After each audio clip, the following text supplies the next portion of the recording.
سيناريو دراماتيكي حبست أنفاس عشاق الكرة الإفريقية، جمع بين أسود التيرانغا وأسود الأطلس في نهائي لا ينس، نسخة ستبقى عالقة في الذاكرة، كتب وقيل عنها الكثير.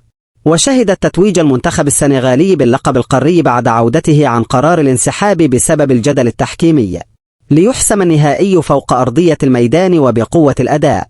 تتويج مستحق لأسود التيرانغا، هو الثاني لهم في ظرف 5 سنوات، يؤكد مكانتهم كأحد كبار القارة، خاصة بعد بلوغهم ثالث نهائي في آخر 4 نسخ من كأس إفريقيا، في إنجاز يعكس الاستمرارية والقوة الذهنية قبل الفنية.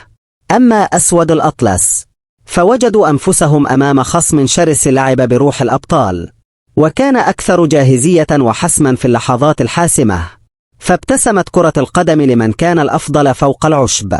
هنيئا للسنغال بهذا التتويج الذي جاء عن جدارة واستحقاق، وحظا أوفر للمغرب الذي يتأجل حلمه القاري مرة أخرى، في انتظار موعد قادم قد يكون أقرب مما نتوقع.